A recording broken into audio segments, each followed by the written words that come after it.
comments. I pressed the button. We're going live. Nice. We are now live. Going live. Are we in? We're in. Oh, you reckon, do you? You reckon? Oh, you reckon? Can you hear my microphone working? Yeah. Yeah. My chest. Good evening. Oh, yeah, we are live. So, Right, you know. Yeah. Right. Let's get some people trickling in. Hopefully, fingers crossed. And oh no, we did do one last week, didn't we? I suppose. Good. Yeah. Good. Good evening, Marie. How's it going? Okay, I can literally never get it to work with the comments coming up on screen. I don't know why. We'll work that out. I've Do some research. This is it. I've done it. This was the last two backups, and neither of them had worked. Oh, maybe we try that new app next time. See what happens. I don't know. Oh yeah, I have seen saying about that. The Streamlabs has got support for it now. Ooh. Oh. like that. That's exciting. Maybe we shall have to Yes. have a little dabble in that. Yes. We should have a go. Good evening, everyone. Hello. Oh, we do have comments coming up on the video. It is working. It works. There's two. They both work. He's a genius. Brilliant. He's got. He has doubled them up. Yeah, well, I had the failsafe. They take a little while to come through, don't they? Because you did that a while back. I think so. Oh well, whatever. Yeah. Well, I can't tell if I'm me on the Facebook app or if it's original one. I'm me and you're you. Or if I'd like, we'll see what happens. Oh! What if he's me and I'm him? Now I'm playing it.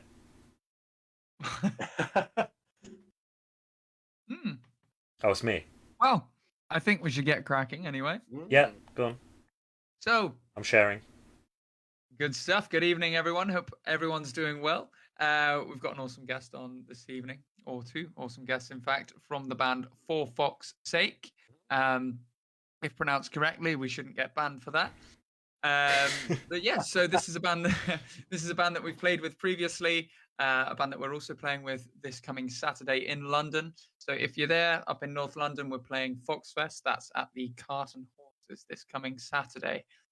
Set to be an awesome show. It's a very historic venue. For those of you that don't know, the Cart and Horses is kind of known as a sort of birthplace for Iron Maiden. So it's all decorated as such. It's really cool venue, really cool acoustics, all deep underground under North London. So if you're in the area, do come check us out.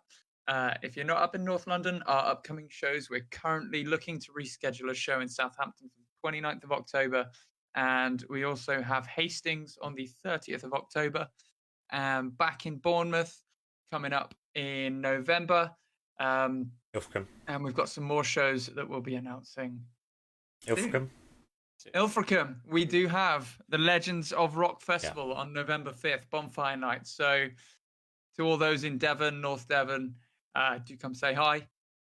This is at the Holiday Park in Ilfracombe. That's the Legends of Rock Festival. We're in on the Saturday, and it's going to be absolutely awesome. There's a ton of incredible bands, like both original and tribute acts. So get yourselves to that if you can. I'm just going to go and grab... What's that one, sorry? Looking forward to that one for sure. Oh, it's going to be mad. Yeah, that stage as well. Yeah. Purely from a nerdy perspective, that stage is so cool. Very good fun. We get to properly walk on. There's a little dazzling star print on the back of us and everything. So yeah, True. It's going to be a good show. Strokes our ego a bit, you know. Oh, as if we need any further, you know. Jacob Levin says, big up the Reginald. Good evening, Jacob. Hope you're doing well, brother.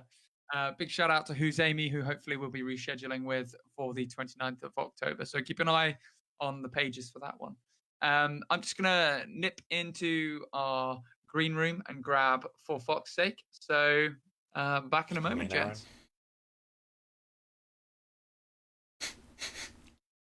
Oh, no He couldn't do it. You see his face. She's like, I can't figure it out. How are you doing, Callum? There goes, you right? Very well. Very well. Very well. Very well. There we are. Here he is. Here they are. They are. Hello. Simon. What's wrong? There we go. Is he back? Yeah, you're going to have to put your webcam back Cameras on. Yeah, I'm just trying to see where. What? I've missed the. I don't have the. Oh, there it is. There we Okay. go. Whoa! Hello, Right, hello, good evening, hello. gents. How are we doing? Very good. Very good. Very good. How are you guys? Awesome. Yeah, very well, thank you. So for our viewers who are watching who don't know who you are, could you give yourselves a quick introduction, please? Yes, we are for fuck's sake with a 4. Yeah. And my name is Marios. My name is Augustin. And somewhere around London, we have our drummer Elias and our bassist Mika. That unfortunately couldn't be here with us tonight, but it's okay. We'll cover for them. Yeah, absolutely. No, that's no problem at all. We're looking forward to seeing them again on Saturday. So we're just sort of telling the guys watching, we've sort of played a few shows with you in the past. I think we're on the, if I'm not mistaken, on the first Fox Fest up at the Cart and Horses. Yeah. Yes. Awesome. Yeah. So could you tell us a bit about sort of where you got the idea for that festival and what brought that about? So basically, we've Carts and Horses is where we started. Actually, I think our first gigs were there, and also we were running the open mic there back when it was a completely different layout. Like it had a garden, and it was reminiscent to how it was back in the day when Maiden started playing there. Yeah, it's before the stage on the ground that it is now wasn't there. So that's something they've built recently. So before everything was upstairs. Yeah. Sure. So yeah. So we started playing there. We were running the open mic. We got in touch with people who run the whole shtick, and we're just waiting for it to reopen and see, what the new opportunities might present themselves. And yes, it reopened. Like eventually, after COVID and everything, they made the new stage. It's a completely different vibe than it was. Like I think it used to be more welcoming than it is right now, because back in the day, people would just come in, they would hang in the garden, then they would see the live bands, which were in the same area as the pub people, and it was more of a united vibe. Whereas, and everybody wanted to keep it that way. It's just because of regulations that they have to tear it down and rebuild and stuff. And it's more of a proper venue, let's say, at the moment. But at the same time, it's more difficult to get people in the venue area, let's say, and make it more of a thing. And we started doing the open mic again, and then basically the owner, the guy who runs it was like Castro. He was like, look, if you guys wanna put on your own thing, I'm fine with it. Whenever there's a gap in the monthly schedule, just ask me for it, and you can get the venue. Fantastic. Yeah, you must have proved yourselves to them then. Well, I guess I think he's open to giving out the venues to people he can trust, basically, or I think even if there are people out there who are listening right now who want to do this, we can put in a good word. I'm sure he'd be more than welcome to give the venue out. Fantastic. Yeah. Basically, our, let's say, goal, or the reason we're doing it in the first place, is because after playing in London for like the past 4 years or so, including COVID, which was like a downtime or whatnot, you soon realize that the majority of promoters, if not all of the promoters, they're promoters only in name. Yes. They're like Take money and run sort of thing. Yeah, they just literally like have some agreement with certain venues across London. They reach out to a bunch of bands, and their whole philosophy is, you know what, we're gonna get 8 to 10 bands to play. We're gonna ask them to bring like 20 people, like promoters, like bands, like and the bands that play there are new bands. Like they're people with no crowd that want to gain an audience, and suddenly you got people telling you, oh yeah, sure, you can play, just bring us 20 people and then we'll pay you when X amount reaches. Bring 30 people and we'll pay. And then and then the ticket prices are like something stupid, like £10 minimum. And and like and then there's no promotion going. They literally tell you to do the promotion. They're like, oh please go and promote our show for us. Sure, they seem more like coordinators than promoters a lot of the time. What I think we thought was really cool about you guys putting on this show is that you're starting to build a scene around it.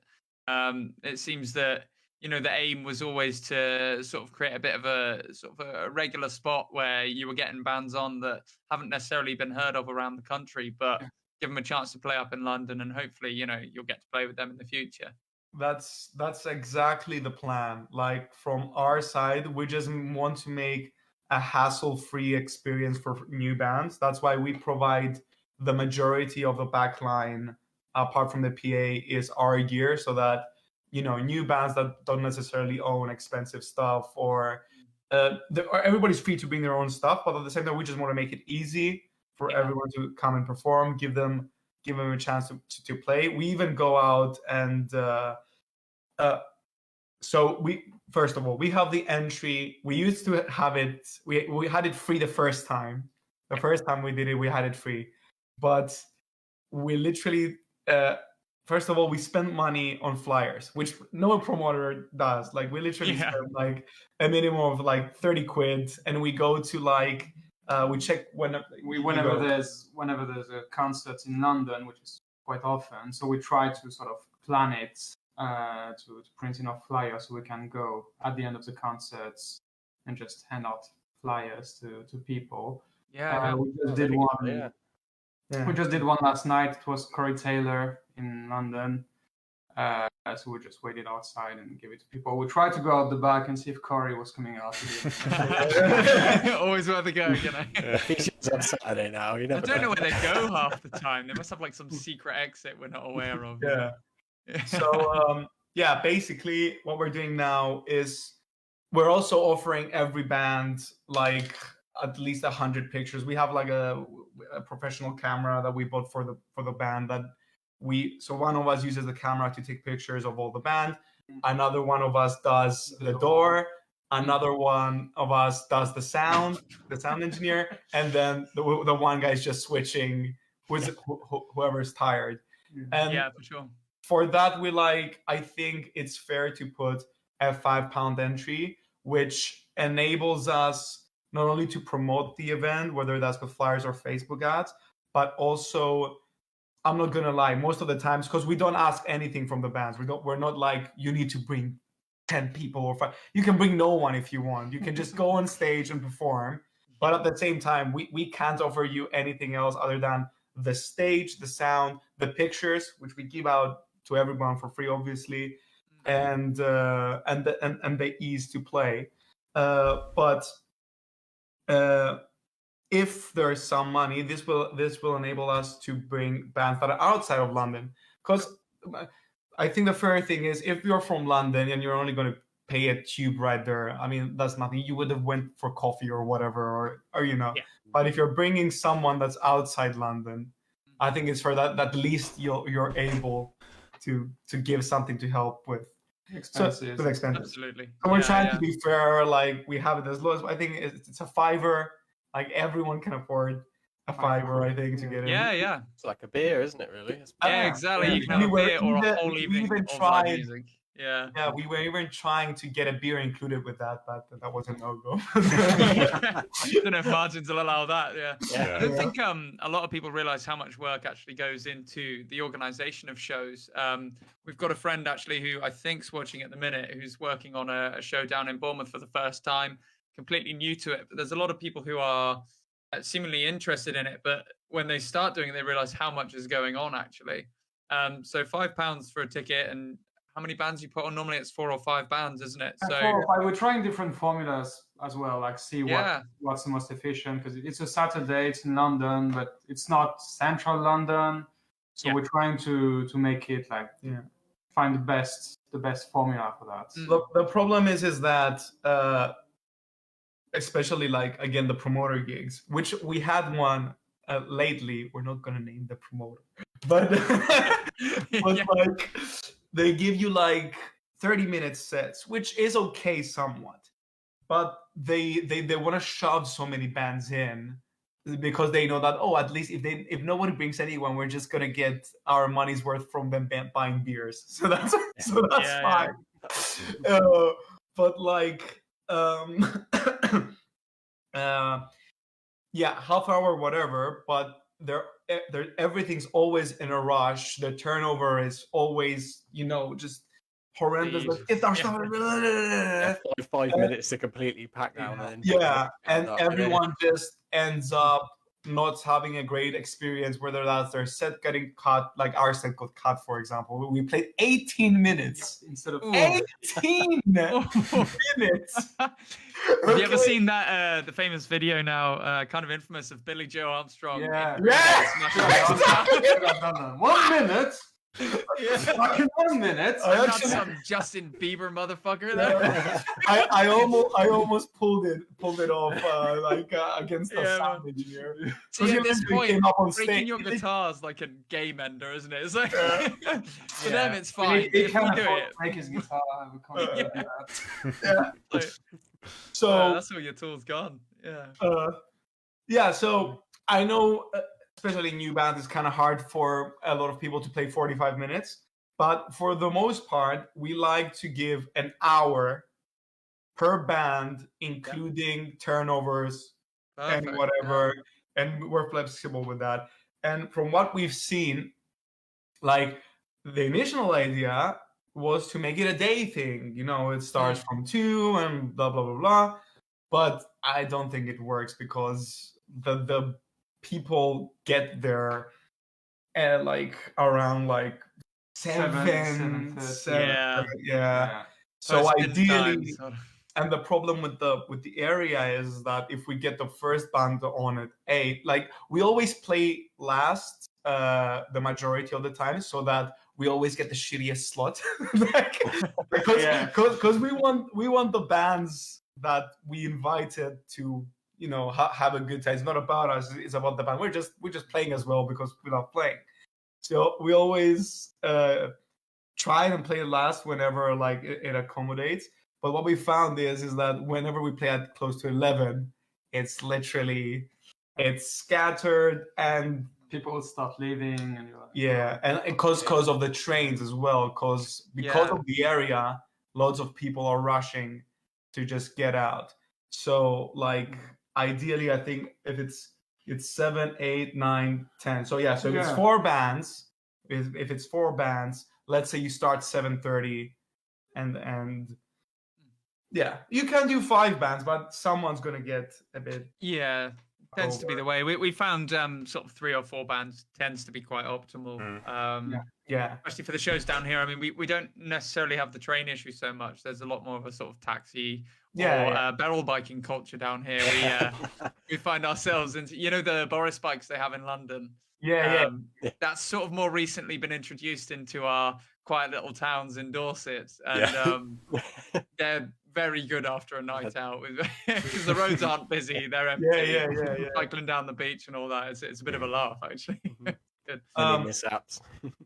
I wanted to give props to you guys, by the way. This is why I remembered from that day especially. Like we've had like 4 Fox Fests up until now, I think. Maybe 4. 4, 5, I think 4 or 5. You guys, if I remember correctly, you went on first. I think. First or second, something like that. Yeah. You went on first. You're the band that we had that came furthest away from London, and you stayed till the very end. Had some beers with us later, and then drove back. Man, we go hard. When we go hard. I had some fun with it. Mate, I'm telling you, like, I don't know what's going on with people and the like what sort of vanilla ass rockers there are around these days. Yeah. But the amount of excuses we get to, oh guys, we hope we could stay and watch your set, but we gotta fucking like you expect that from the people, like, you know, okay, the crowd is whatever, okay, but the bands, like, come on, like It's a Saturday night. it's a Saturday Yeah. night. It's we always talk about this quite a lot actually, Yeah. because it's something we noticed as well. But for us, it's kind of we're part of the reason we play so many shows. We get to see for free or paid. We get to see the bands that we enjoy watching as well. So Yeah. I think there's a bit of there's two mentalities on it. There's a lot of people who kind of see it as work and then they want to get in and get out.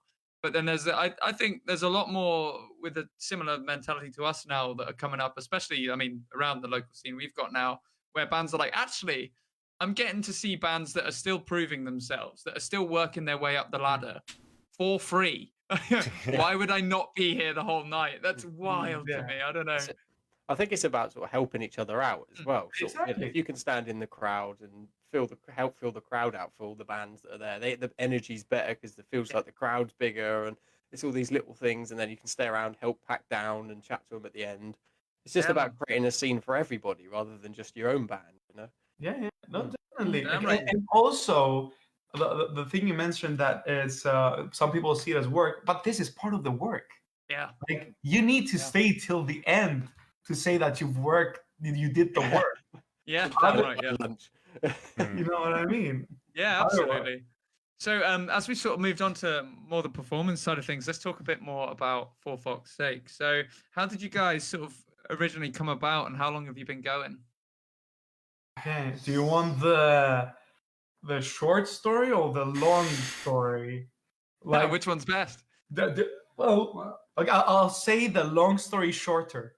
Okay, we can work with that. Yeah. So, well, me and Elias, the drummer, I was in a band called Redwire about like 6-7 years ago, again in London. We went through drummers like it was nothing, just like drummer of the drummer, drummer of the drummer. Because the thing with drummers, I'm sidetracking again. Anyway, the viewers might not care, but I'm just going to say it real fast. Drummers are the most the most musicians that are session musicians. So that it's really hard to find someone that actually believes in actual band and, you know, making zero money until whatever. Yeah. So that's one of the reasons why it's so hard to get drummers. Yeah, sorry guys, I can't. Minus money. Minus money. Making minus money. So yeah, eventually Elias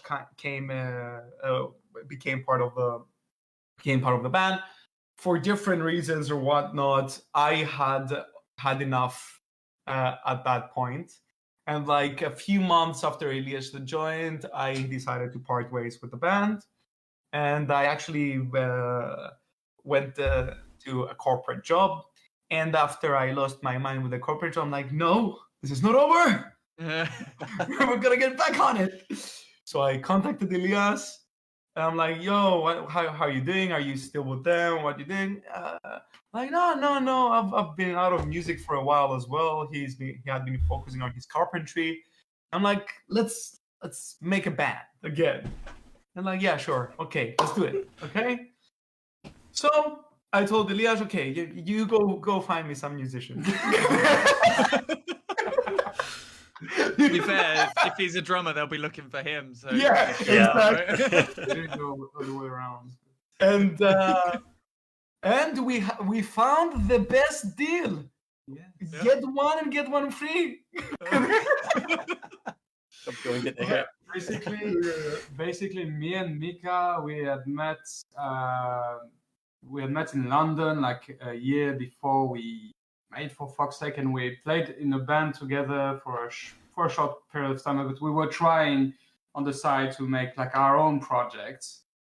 And so so I'm the guitar player. Mika was a bass player, and then so we saw that ad. What was the ad? I don't know. I never saw the ad. I don't know. I think Mika answered the ad. So basically, it's Mika and Elias. Okay. The two guys who are here.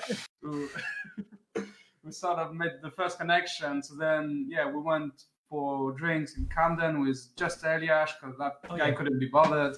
So I'm gonna maintain the lead singer. Yeah. Man. I get it. So yeah, Elias sort of talked us through. He's like, oh yes, I know the singer. He's a bit of a diva, but he's all right. He's fine.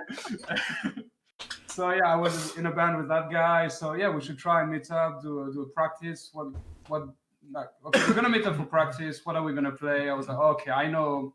Like, I'm a huge System of a Down fan. Let's just learn Aerials and Toxicity. We'll play those as rehearsal. And funnily so- enough, I had never listened to Aerials or Toxicity. Really? Man, to be fair, For we see you sure. guys play that cover and you smash it. Like, Yeah, it's very Yeah, good. it's good. Thanks, man. Thank you.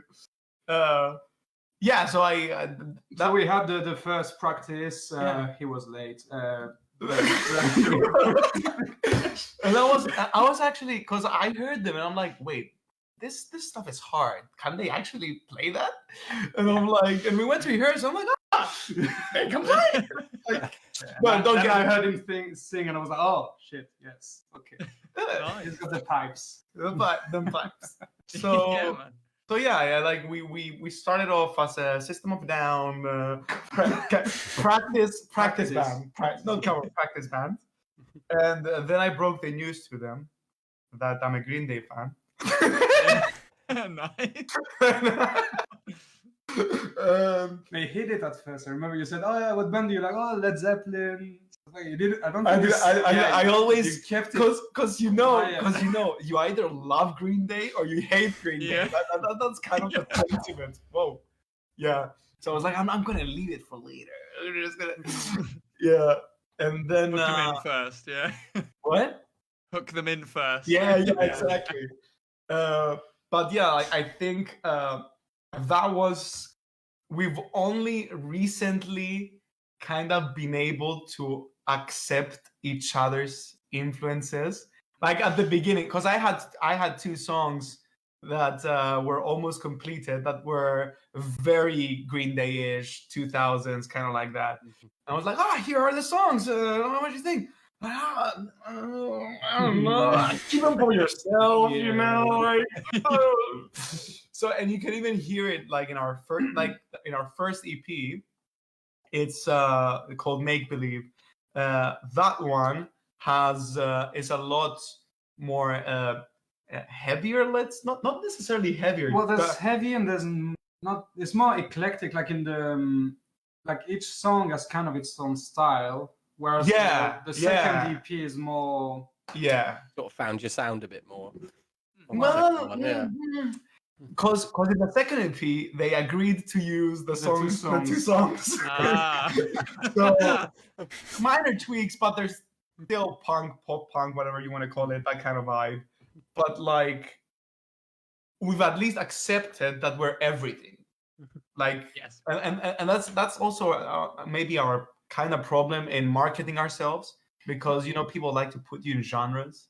Yeah, and like yeah. we don't found that, yeah. necessarily play one thing. Like we Mm. have our pop punk, whatever side, and we go all the way to metal. Yeah. Absolutely. Granted, I think we we have understand less that quite metal. well, yeah. Yeah. We have a similar issue. We have Yeah. quite a blend now. You'll see Yeah. with our set at the weekend. We started off very much just like in that sort of kind of a heavier area actually. But we've diversified quite a bit into like more bluesy rock recently. We've got a few tracks now that are like full on like dance rock, and it's so it's in terms of the marketing side though, it's interesting you say that, because I think that's very true when people try and sort of pigeonhole your sound, but never let them. Bugger them, Yeah. like make your own thing if you have Disaster, to, Yeah, because I think when bands start getting pigeonholed, especially by sort of like agents and maybe management labels, it's really easy for them to sort of sound disingenuous with their sound. Yeah, and I think it's so important just to actually know what people seem to like. I mean, I don't know if you guys in the band have thought the same, but what people I think have quite liked about our more recent shows is it feels really genuine. There's no fuckery in there. It's like it's very much this is us, this is what we do. We wrote this because we wanted to hear that at the time, so we're going to play it. Although, yeah, you're right as well that there does need to be some element of obviously fine tuning that. But finding that balance, I think, is really tough. I don't know about you guys. I think what we just recently have been able to achieve, and it's going to be like the second or third time we're going to attempt it at a live gig, is having a set with all those different genre elements, actually working from start to finish with a specific set, and not having to go, okay, for this gig we're going to do the punk stuff, for this gig we're going to do the metal stuff, or for this gig we're just going to fuck around and do whatever. Like, we've actually figured out a way for us to start and finish a set and not and the audience being like, wait a minute, they just played that, and now they're playing this, and now they're playing that. Like, what, like, you know, what the fuck is going on? Like, there needs to be a transition from a certain mood to a different mood. I think that's the aim. Yeah, and do you know what? I think it's really possible. We've seen I can't remember the name of the band. We went up to go and see them play. I think it was in Winchester, and they're this act, and they did this thing where half of their set was pop punk and the other half was like death metal. It was quite a blend. It was really cool, man. Like, I've never seen anything like that before. Halfway through they pulled it off. Be like a pop punk song, and then it would suddenly go into a death metal breakdown. Yeah, wow. Yeah, it was really cool. So yeah, but I think that being their niche has really worked out for them. They're kind of individual now. I've not heard anything like it since either. So that was what I can't remember. I think that was just coming out of lockdowns. So they're new as well. They're working it all out. But I think another interesting thing when it comes to set building, especially when it comes to like what songs you'll play in what order, for the people out there who don't necessarily know what we're on about, I think it helps a lot to try and almost tell a story to the crowd. So whether they understand that or not, whether you convey it or not, it doesn't matter too much. It's more that there's a shape to your set, and it's like, here I'm going up, and then we're going to drop it out for a slow one and have an emotional sort of 10 minutes, and then we're ramping it up again. But I think for you guys, you've got such a good variety of music. You'll be able to do a lot of different things with that, which is really exciting. Yeah, thank you guys. Yeah, I really appreciate it. Well, we're trying. We actually just finished recording our new album. Yes. Ooh, big hype. Yeah. 10 Any idea when you're releasing?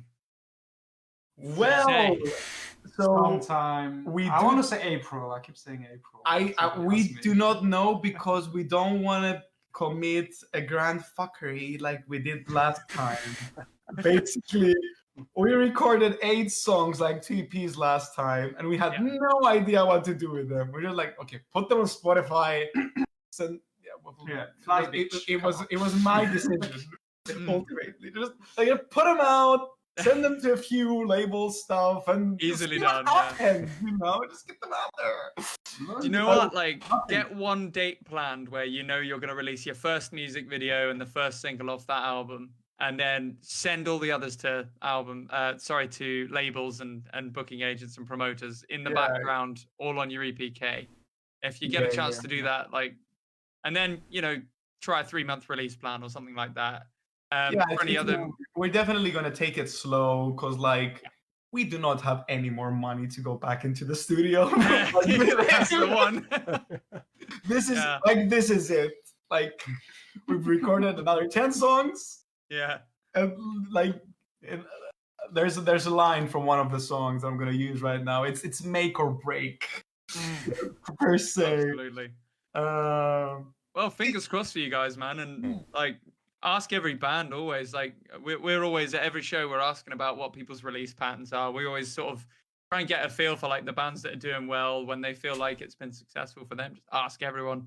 Like, everyone's got an opinion on it, and a lot of them seem to be really useful now. Especially, I don't know about you, I can't keep up with all the different social media. I can't stand TikTok, but we got to get it. And the problem, like, that's a depressing part of our job.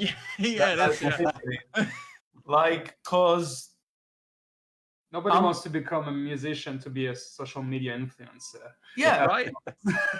Man. and the thing is, like, rock music, maybe not all of them, I don't know, you used to be against the mainstream. Like sometimes Yeah. it was the Yeah. mainstream, but at the same time, you're supposed to be a rebel. You know, you're not supposed to do whatever. Like, It's a really weird place to be, isn't it? Because the kind of culture's gone so far into like a liberal way that it's so hard to rebel against anything. Because everyone's just like, nah, that's cool, man. You do that. Yeah. Yeah, no, that's fine. You know, everyone's got their weird kink, and you can't say anything about it. So, and because it's all fine. So, it's like, okay, what am I supposed to be angry and rebel against? Like, how do I fight the system if it's so accepting? Must be the fact that you can't rebel against No, everything, I guess. you write songs about how frustrated you are with the fact that everything's okay. Yeah, exactly. You end up in this like extremely tiring loop. Kind of, I guess a lot of our themes that we write about tend to be kind of, we're very anti-corporate. We're not big on corporates and things like that. So we've got songs like Rise, which is, we did this music video where we're all dressed in like perfectly clean white clothes in a clean white room, and all of us was doing like these mundane tasks. Like I think I was just ticking a tick sheet. Callum was cleaning already clean plates, and Stevie was counting individual grains of white rice into the idea is that like that to me is the most boring part of society, yet everyone has to do it. Yeah, so I guess that's what we're trying to rebel against. Let the robots do that shit. We have the same song concept, but ours is not as smart. It's just called "Fuck Off." Just fuck off. Man, appreciate it. Yeah. That's good shit. I was actually sort of leading into what sort of themes do you tend to find yourselves writing about nowadays? How depressed we are. It goes about that. We're all like in our early 30s, late 20s. Actually, I'm the only one who's in my late 20s now. So it's like sort of that life as a young adult, millennial, where you're sort of like, okay, the boomers had all the fun, they destroy the planet, and now the ones after us are doing whatever they want. They've left us with the shit. Stuck in the middle and being depressed. And we know the Earth is gonna die in 100 years, and you sort of think, oh, well, what's the point? Well, maybe not yet, but they're all gonna die. But yeah, but like, it's always, most of the times it has a positive message. You know, like just don't give up, keep pushing. Things get better. Fuck everyone else. Just, you know, pull through. It's all good messages, but it's all, you know, like the world is shit. The world is shit, but I think it's so important music is a good culture to express it as well, to express like there is so much crap going on. Like it'd be impossible to ignore it, but then, you know, the reassurance side of that is also equally as important, I think. So it's really cool that I tend to get a really positive vibe out of a lot of your tracks, actually, especially with the riffs. They're very upbeat, very sort of almost happy and energetic, but they've got a serious side to them, I think. I think that's where you guys work well. That's another thing, like, that makes our sound, I think, that it's what I tell people when I'm like, I try to explain the sound, and I know it's not Green Day or not one thing in particular, whether that's System or Foo Fighters, because like we have elements for so much stuff. Like we have riffs that are reminiscent to hard rock or metal, but then the vocals might be pop punk. But then we have other songs that there are lead guitars in, and but yeah, so there's lead guitars, there's solos, there's riffs, there's screams, there's metal vocals, there's punk vocals. It's a little bit of everything. Damn But, right. I lost my chain of thought. Yeah. What our songs are about. Yeah, so kind of like that. Do you want? Okay, here's an inside thing. So the Make Believe song, like the title track from the first EP and the first music video we had, I wrote it for our drummer. So if anybody wants to go back and read the lyrics, they'll see what it's all about. Well, the verse at least. The chorus is more like a hopeful. yeah. Is it hopeful? It's basically what we described. The world is shit. Doing It's all make believe. It's all make believe. It'll get better. So. I see. Yeah, I'm just having a read. Yeah, I like that.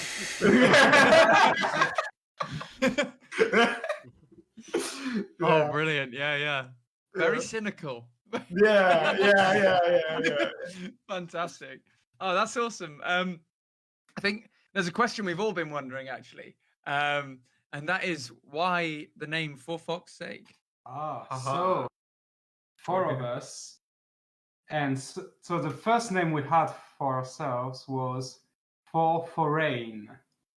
And our drummer, I think because we're all foreigners. We're I'm from Cyprus. I'm French. Mika's French as well, and Elias is from Portugal. Awesome. So and Elias had done this logo which looked really cool with a 4 and an F. And I thought, yeah, that's really cool, but the name is really bad. Like For Foreign, it doesn't. Like it's hard to say or make it sound nice. So yeah, we were just sitting at Mario's place and we're trying to think. We really like the logo. Yeah. So what can we make that would be a good band name for that? By the way, that logo no longer exists. We can bring it back eventually. Like the one that we liked the best. Yeah. But yeah, and I was like, well, you know, we have the number band going, like we have the 4. Yeah. Let's think of animals. Animals with an F. Yeah. So fox, and then somebody said, "Oh, for fuck's sake." No. I think we were talking just. We were like forehead, parrot, whatever. Yeah. I think we just got frustrated and said, "Oh, for fuck's sake!" You're like, "For fuck's sake!" Oh, fine. Yeah. Kind of one of those moments you wish you had on camera, you know? Yeah, that would have made an amazing TikTok. Well, you know what your first one will be now, yeah. But yeah, and like, but like it was like the moment was like great, but then you go online and you type for Fox and like there's like it's a thing. Like the only thing that is not a thing is the fact that we have the number 4 in front. Yeah. But like the expression "for Fox's sake" is a meme. It's been done to death, I think.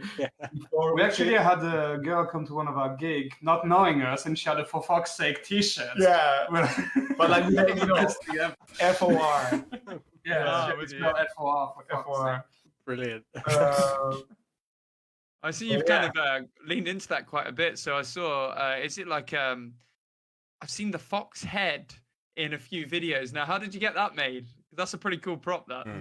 Wait, they can see it. They can see the poster. Really. Yeah, the poster. They can not the mask. I can bring a mask, but yeah, the mask. That's the one. Yeah. But no. So basically, we were like, oh, this is great for us because now we have also a brand. You know, we've got the Fox brand. The bad thing about that is though, that stupid meme song, the troll song that was released ages ago. The "What Does the Fox Say?" Yeah. Which like a lot of people are like, what does the fox say, right? No. And like that thing is so huge that I don't know if it kinda interferes with the whole. We could have tried to make a cover of it, but it's such a terrible song. There's got to be a compilation one day. But yeah, so we're like, okay, we have the brand thing. It's the fox. That's the brand thing. We need to make something out of it.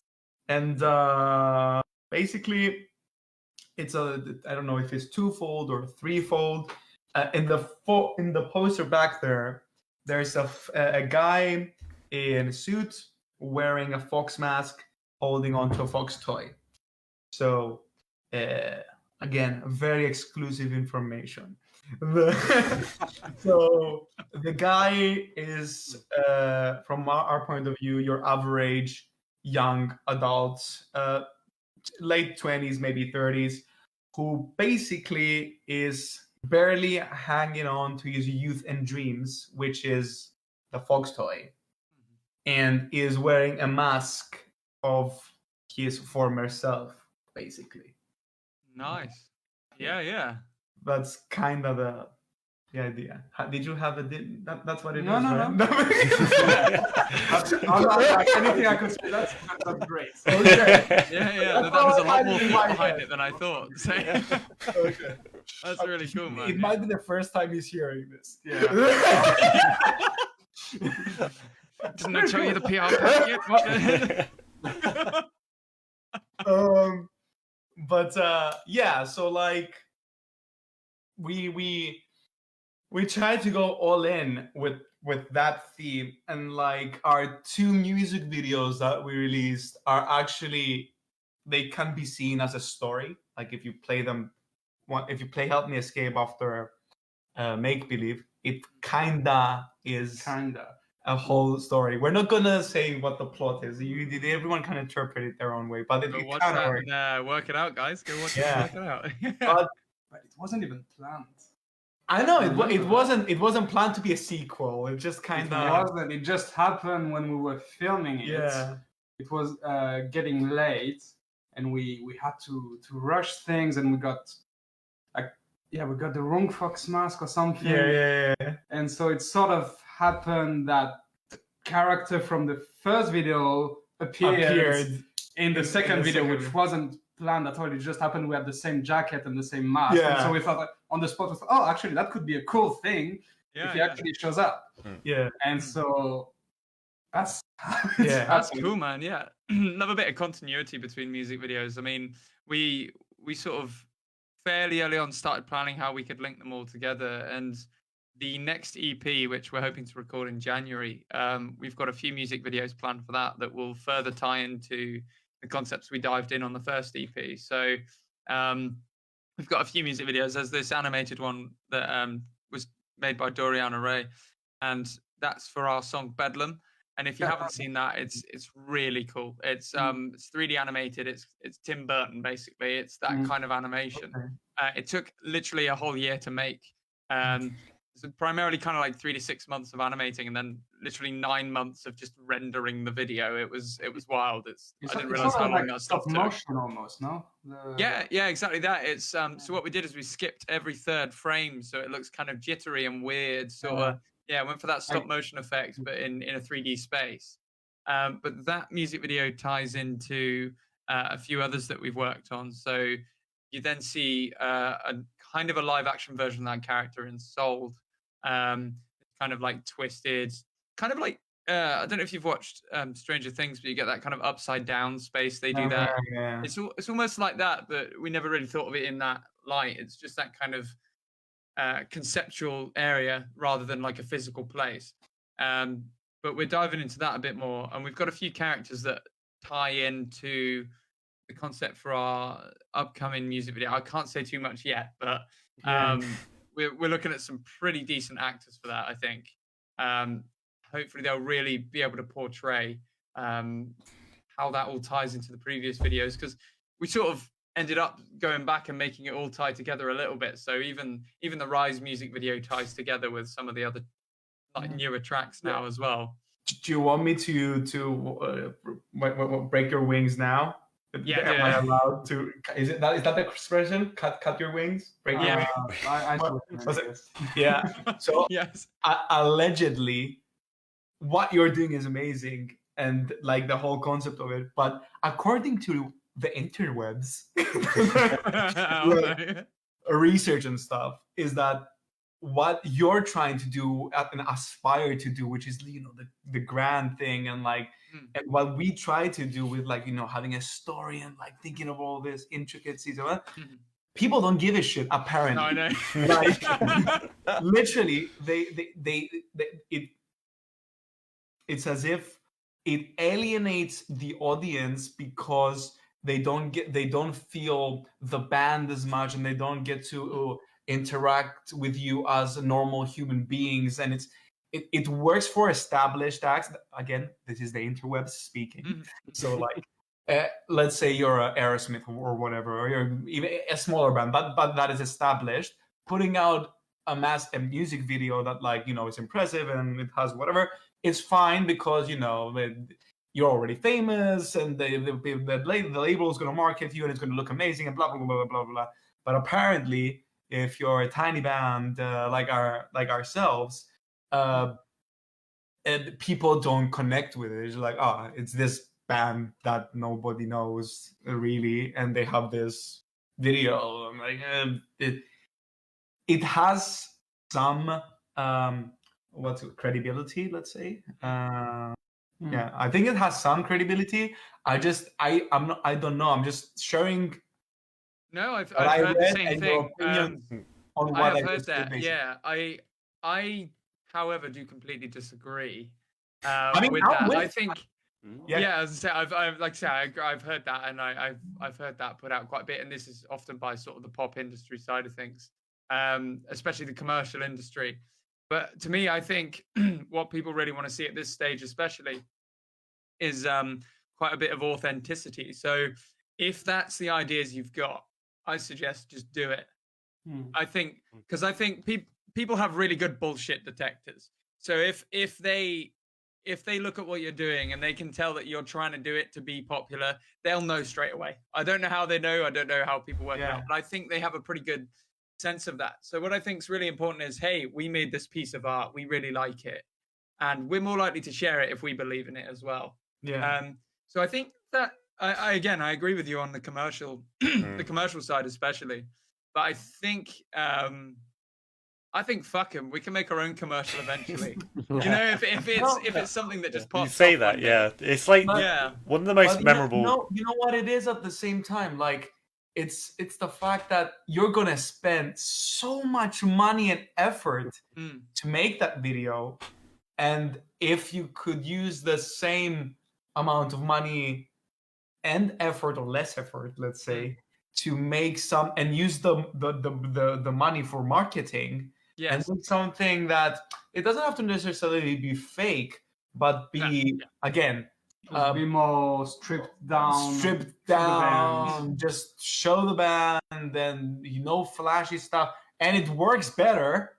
I mean, we as in bands who are not there yet, we would be dumb not to try it. I get it entirely, because it's the artistic thing in us. But like, no, I have this vision and I want this to be like this, and it has to look like that. Yeah.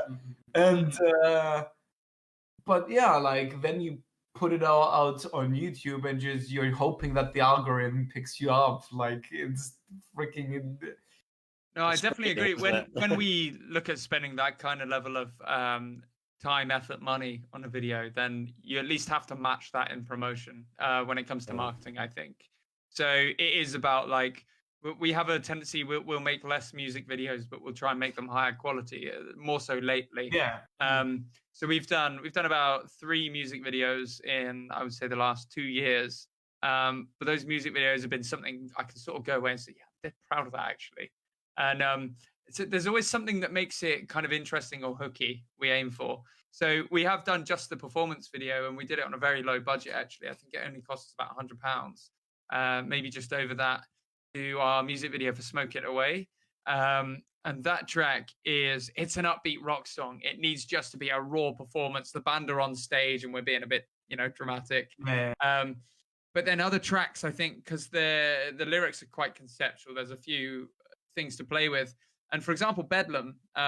Bedlam's not really like a hooky rock song. It's not aiming to get stuck in your head as much as other tracks might be.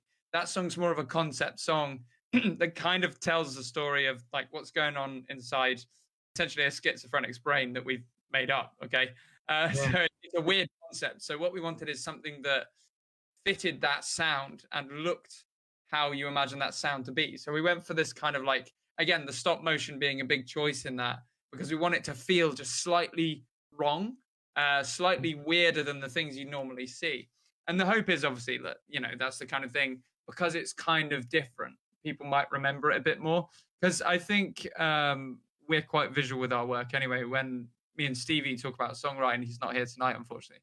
When we talk about songwriting, we often have a visual element already in our head. which is a problem because we're always like, right, we've got these big ideas, we're going to do this crazy shit. We're like, blah, blah, blah, blah. And obviously we have to cut that down eventually. But we're very sort of visual songwriters, so it's hard not to want to create a visual element to our audio, I think. Yeah. But And obviously, cost effectiveness is real. Yeah. And the other thing is that I don't know if also it's the rock music side of things that suffers the most. As in, if I think this more stripped down thing, or that you can film in your home or whatever, works for some genres. Yes. Maybe the music is more chill, or like is more happy, and it's a fun song or whatever. I think, but I feel like when you have heavy guitars and drums, and like you're screaming, and like you've got something to say, and it's I don't know. Again, this might be just excuses we all make for ourselves because we want to do what we want to do. Yeah. I think you're right there. This kind of film it in your bedroom scene came about. I think it was around 2009 when Justin Bieber popped off. Right? They sort of spun this story that he'd been found on YouTube and he was just recording videos in his bedroom and stuff. I mean, the guy was picked up by a major management label and promoted all over YouTube before he was even picked up, from my understanding. So, I think there are narratives the music industry likes to sell because they know it's about it. It can promote shows like X Factor. It can promote all this music that they're coming up with and curating. I mean, Justin Bieber literally was the biggest act on the planet for a while for the reason that he had the right story around him, the right songs around him, and the right level of charisma. And I can't stand the guy, but he has those things, God, I hope that's never clipped out. But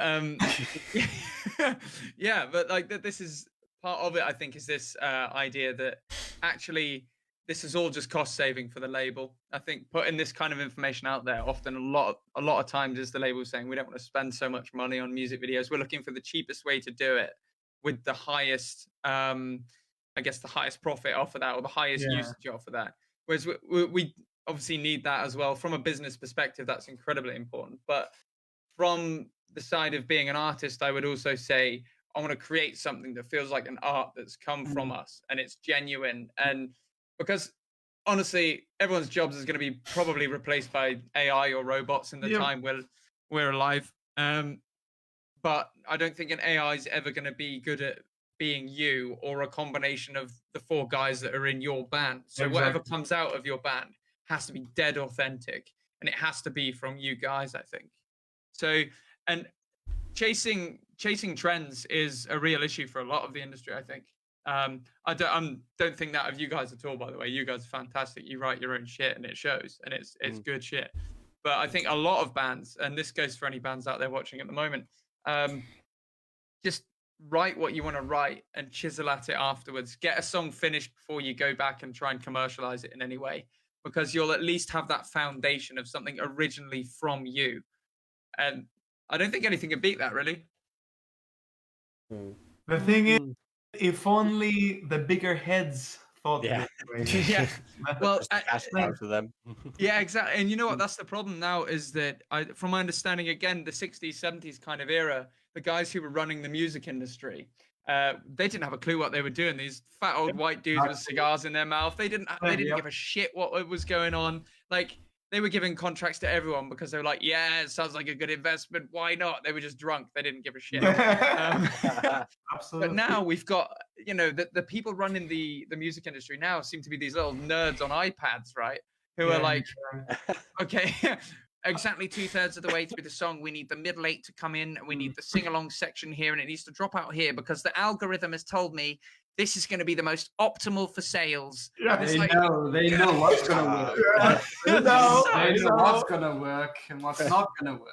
Yeah, exactly. Yeah, and it's all on historic data. And I say this as my day job, I'm a data analyst, so I am one of those nerds. You are one of those nerds.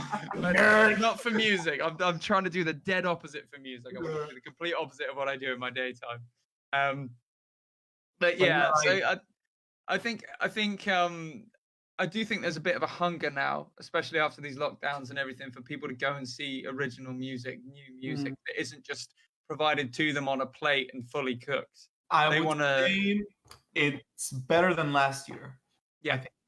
I think it's slowly coming back. I think it's better than last year, and it might even be better than pre-COVID. Like, I agree. Yeah. I think it is. I think people realized how much they were taking for granted, and actually, I don't know about you guys. During the lockdowns, I was locked in my pillbox flat, you know, with my white walls and my white desk, and I was like, "Oh, this is fucked." I don't like this at all. And I was getting depressed because we couldn't go out and see our friends or go to shows and play shows, especially. That was the one that really got me. We were like trying to scratch and scrape for ways to write songs together over what we're trying on Discord, and it was awful. Yeah, that was the only decent part of lockdown, is that it gave us time, again, completely demotivated, but still gave you some time to at least rehearse and get the small stuff tighter, write some new songs, get some ideas, and get ready to get back out there eventually. I think we were the most unlucky, one of the most unlucky bands ever, and I think you guys were one of the luckiest ones, because this was my fault partially, but we released our first EP regardless of not planning it ahead and whatever. We released it in late 2019. Lockdown happened in May of 2020. Yeah, April March, wasn't it? I think. March, wasn't it? Yeah. So we had the second EP ready by then. Yeah. And so first of all, we released the first EP, and after a few months, lockdown happened. But then, to add insult to injury, we released our second EP during lockdown. Ooh. We were like, this is not gonna go on forever. We're just gonna release it, and the album was called "Help Me Escape." The EP. So people are gonna love it because the thing. Man, that's a hard fucking sell. That is unlucky. And you guys, if I remember correctly, you literally released your first material after lockdown. Yeah, we saved it though. We had it ready quite a way earlier than that, but we didn't have any music videos that we wanted to release yet. No, the songs were actually ready about a year before that, I think. You were just smarter than us then, okay. I think he is. Yeah. No, I wish I could claim credit for that. It's just like silly things, wasn't it? Like you said, like shooting a little music video of just the four of us and a few other people. Obviously, you couldn't do that. You couldn't go and see the producer in terms of getting in the studio and just doing a bit of work on the songs before the mixing and mastering. It was all done over Discord. It was just all these little things that was delaying everything. You just it was a horrible process, wasn't it? It was Well, that's like looking back now. If I made TikToks with the concept of the second EP, we might have been golden right now. We might have been flying. Number one in China. That's the thing. Like, I don't know how to. I don't get it, man. Like, we're from a different generation. Like, we don't understand it. Like, and that's another question I wanted to ask you guys. Do you think social media took some of the keys away from the gatekeepers, or just enhanced the keys in the sense of, yes, now if you can do marketing on your own and you can get somewhere, let's say, on your own because of social media instead of relying on someone, but at the same time, that someone only cares about the numbers on social media now instead of anything else.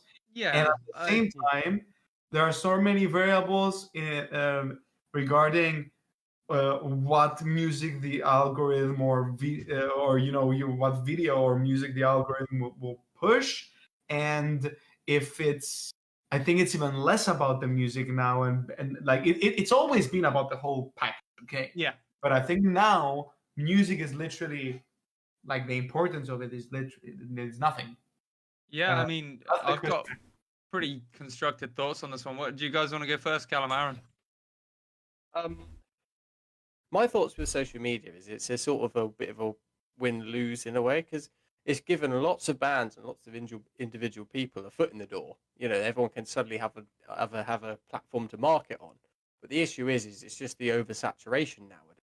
You know, everywhere you look, there's another band, and you know, it's giving you that foot in the door. But there's 1,000 others that are also got the foot in the door. So from that point of view, I think it sort of has helped, but it hasn't helped, if you see what I mean. It's exposed everybody, but at the same time, they're all on that same level of just not being anywhere, really, you know?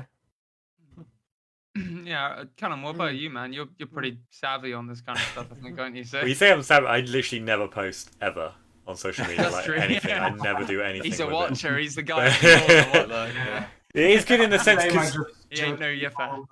when you think about what Facebook offers, like especially Facebook, you have ways of making events and stuff which everyone can see, and it is almost free marketing to, well, I suppose just your friends, but it depends who you share it out to and everything. And it is an easier way for everyone to see everything you've got going on in one place, rather than being like, here's our Instagram, this is where we post photos, here's, you know, our website, but that's the only place you can see where our gigs are. It is all in like one place which you can share out to everyone, which does help massively than what it used to be, I'm guessing. You know, rather than that. Yeah, for me, it's I think there was a period of time where it was like the Wild West on social media, and that was probably the best time for bands. I think there's obviously a lot more tools in place now. The algorithms now that, for example, Facebook, Twitter can implement, YouTube as well, and the level of sort of censorship that goes into those, sort of soft shadow banning, all this kind of stuff that goes on, I think has kind of limited. I mean, I guess there's a freedom of expression issue there, but it's more the fact that if something's popular, it will be boosted to be more popular. So it's very much if you're already popular, you're going to do fine. If you're not, then you are, like Aaron says, completely oversaturated. Yep. But I also think, syndrome. yeah, Yeah. Guitar shredder on Instagram or YouTube. That's another thing. I get, okay. Am I salty or am I right? It's one or the other. I like this game. It might be both, but like, I don't like seeing, like, you know, amazing, in brackets, musicians on social media. You know, just people who, okay, it pops up and he's sick at playing 30-second whatever, and then there's another guy and another guy and another. Yeah. And to me, that's not what that's not rock. That's not what it's about. Like, Yeah, first, It lacks the culture, doesn't it? It lacks the culture of rock and roll. It lacks not only that, songwriting is a big thing. I think writing songs is a completely different animal to writing a solo or just playing a cover of something or just a 20-second clip. It's entirely different. The level of development that goes into songwriting is something else entirely, and most people don't even try. See, I see that as another social media issue. It's made everybody's attention spans very small, so they just literally want 10 seconds worth of content before they're on to the next thing. So a whole song, it's hard to market a 4 or 5 minute song when it's just 10 seconds and they're on to the next thing, you know? Yeah, man. Yeah, I mean, what was it? Radio wouldn't even play songs above 3 minutes 30, I think, for quite a while. Anything A-list was below 3 minutes 30. So, yeah, that limits anyone in prog. They're screwed, dude. Again, tool on the radio. Prog was never mainstream. Like, No. To be fair, we don't write music for the mainstream, but our music is mainstream, at least in my opinion. That's an like, accessible element. In a bracket of the category. yeah, like we keep a very classical structure of our songs. Basically, that's what it is. Like intro, verse, chorus, and they're verse, all chorus, bridge. No, because I I grew up listening to all the very big stadium bands, whether that was Iron Maiden, Metallica, Green Day, Queen, Bon Jovi, like massive stadium shows, anthems everywhere, like loud, and that's what I'm going for with our music. And I think that kind of music might right now be even harder than prog to promote anywhere, in the sense of first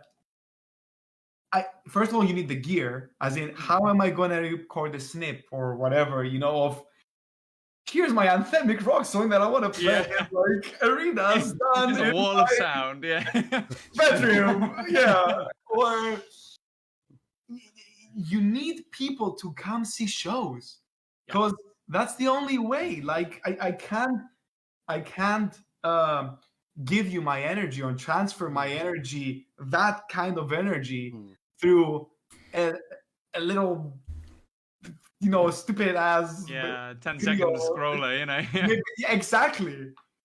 Well, I think with rock it's always been the case that the live show should be the selling point. And again, I think it still is. I mean, we've been fortunate enough to play some really, really cool gigs lately, and for us it's been just about every now and then just playing a gig for free. If it's a long way away, it's our first time playing there.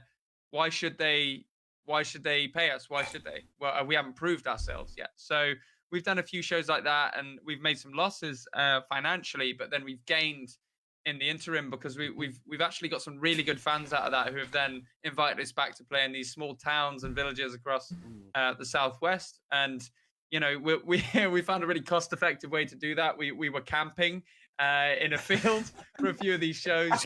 Wow. And we had a wild one a few months back. We did 3 shows in the space of 24 hours, and that was fucking wild. That was really good. It was a long day. I had no fingertips fingertips. One of them when we left the house. My fingertips were gone. Yeah, man. I was ready for bed after that. Don't say you made a loss. You made negative money. Exactly. Negative £100. With the current market, that's actually a profit. But yeah, no, I say loss only financially because we spent an extra 30-40 quid on petrol, but other than that, we met so many awesome people. We did sell some merch actually. We've just got some new merch come in that we'll bring up and show you. That's pretty cool. Had some new shirts in, and you guys do shirts, don't you? I think I have one actually. Yeah. I've worn it on a few of these. Yeah, that's right. So that guy. Yes, indeed. Yeah, exactly that. Yeah. Now, anyone listening out there, if you're ever down at one of the shows of a band that isn't that big yet, buy their merch, man. That's the best thing you can do. Exactly. It helps them promote. You're part of the gang. You're in on the joke, sort of thing.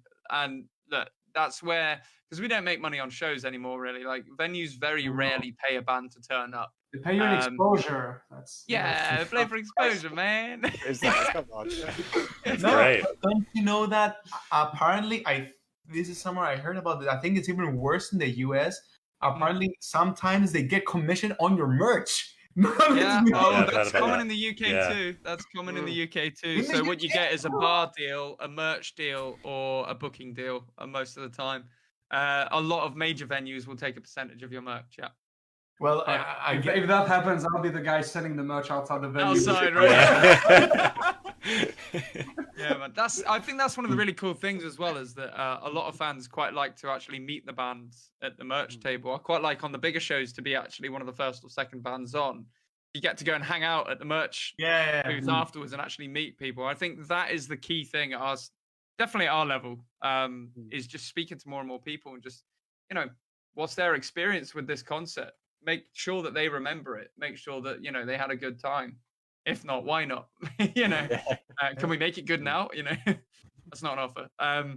But yeah, it's and these smaller shows we've seen such a hunger for as well. Like all these different shows we've been playing. Everyone who's going there is like, we just want to hear new music. We just want to hear something new. Something fresh, something new, something in person. We want to just socialize, and there's a real scene around it. I think the UK's got a lot more coming yet. Yeah, Well, I think as well. Like we found this with a lot of shows. Obviously, we sort of obviously go to a lot of shows. We play a lot of shows and that. And a lot of the time, just the idea of music being there is enough to bring people out from the main venue into the where the music's happening. You know, they're sort of like, oh, let's just go check it out now. There's that's something when you talk to people, they are all about it. You know, well, we've met lots of little old people, and they absolutely have the best time of their lives to music. You know, it's like, yeah, I just want to try it out. Linda. The I old hope Linda. Linda's there at the Cart and Horses again. Yeah. Big shout out to Linda. Like, yeah. you know what? I don't know about you guys, but how you like? Let's be honest. Mm. The crowd that you've interacted with. How many people do you get that are under the age of 30? We're fairly varied, to be honest. So it depends what part of the country we're in. If we go up to Devon, there's kind of a bit of an older group there, like the motorbike kind of crew. Yeah. But in our local area, it tends to be, I think it's early 20s for us mainly. But then there's like this big gap between like, there's a big gap between 30 and then like 45. There's no one in between, and then you know, up the other end of the spectrum. I think they just like to talk more, don't they? The older generation, they definitely like always. And they've got some stories to tell as well. They can feel young like, again, you know. Talking to the band and friends with the band.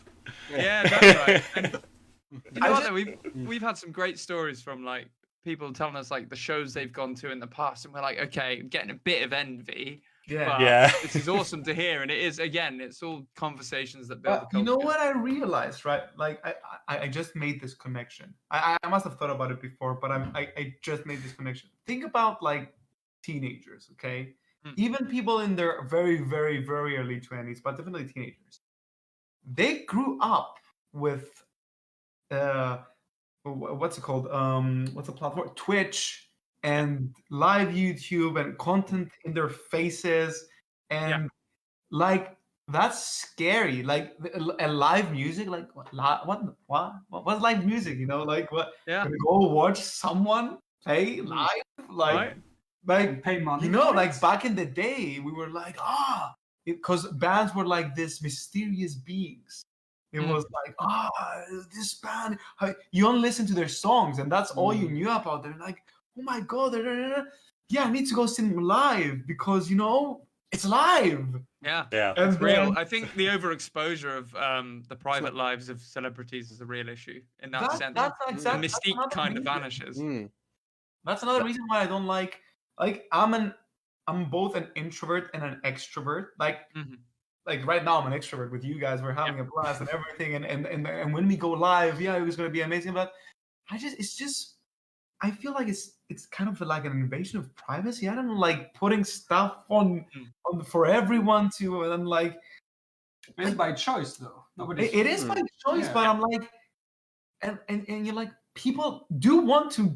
They want to know. They want to engage, Like I think that generation is just like our generation growing up with that, you know, mentality of the mystery of the band, and like I don't although I do remember going, like when the internet was a thing, I was like Googling all the time about Green Day. Well, what's going on with them?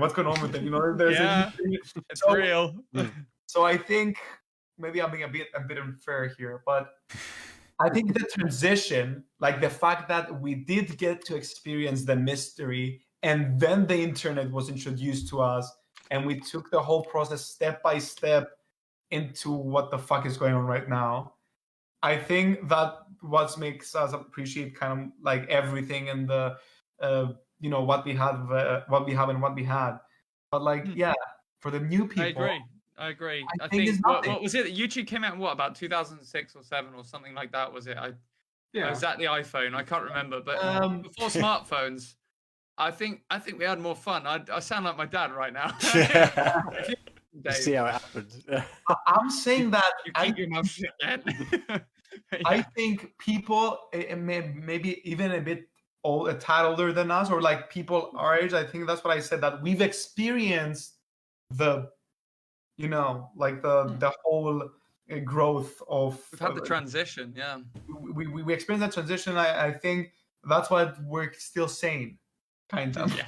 Yeah, we have them. It does what weirds me out a lot as well is the reaction video trend. Oh, Oh, yes. Yeah, because you think about it, like young kids are watching that, and obviously you learn how to react from those around you. I heard a quote: "It's like you are basically a sum of your 10 best friends," right? Well, these guys are watching these like massive overreactions on YouTube. Is there going to be a generation of people that actually acts that way? Do you think, all right. or do you think it's just too disingenuous? I can't tell. Dude, the only thing that popped in my head right now was someone reacting to like Bohemian Rhapsody for the first time. I'm like, sure. Yeah, for the first. You've Yeah. never heard Bohemian Rhapsody ever in your life. This is the first time you were like, I'm gonna film this because my mate John told me about this song that's kind of cool. And I'm gonna listen to it. And I'm gonna react to it. You can see John. They're missing out as well. If that's real, if that is the first time they're reacting to it and they're aware there's a camera on them, it can't be fun, right? Like the first time I hear a song, I want to be fucking driving down the motorway, or I want to be on a room in my own in the dark, headphones on, like. I also don't make any faces. This is like a proper metal riff, and I'm like, yeah, when I heard Machine Head for the first time, I'm like, oh.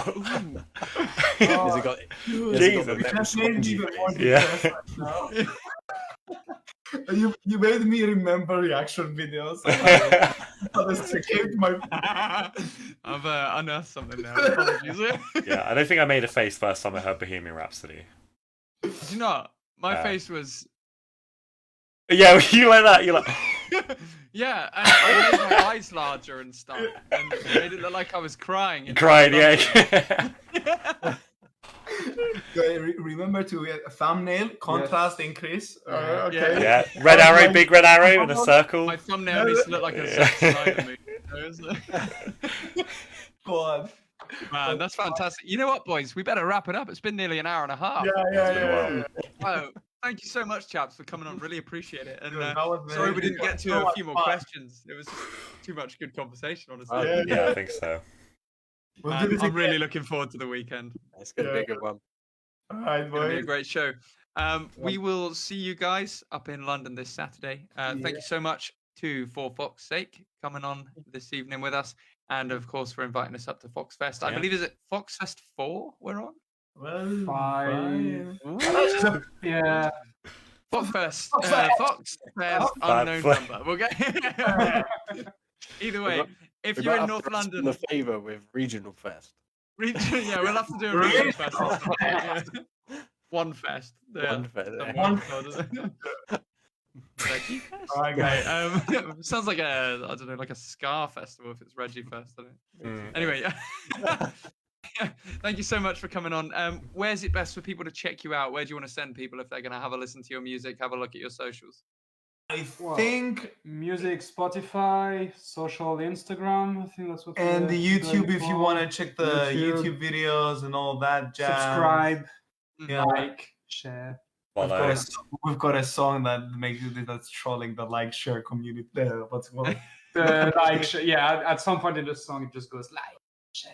But yeah, fantastic. Do you know which song it is? In the upcoming album. Oh well. Yeah. Oh, we'll keep an eye out for that then. I like that. Yeah.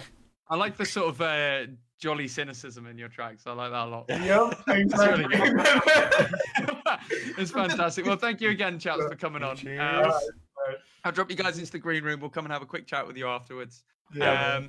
So, just as a reminder, anyone in the North London area, please do come along to the Cart and Horses this Saturday for Fox Fest. We'll be there. For Fox's sake, we'll be there. And there's also a few other amazing bands worth checking out. If you can't catch us there, we'll be back in Bournemouth in November. We're in Ilfracombe right at the start of November for Legends of Rock Festival, one which we should put you in touch with, chaps. And we'll hope to see as many of you as possible real soon. If you met us at the Lighthouse, please do put a comment on here. We'd love to say hello. We'll see you all again soon. Thank you so much.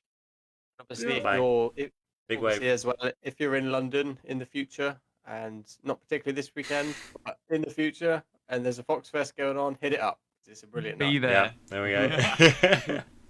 Nice one. Okay. See you later, guys. Cheers. Bye. Bye, everyone.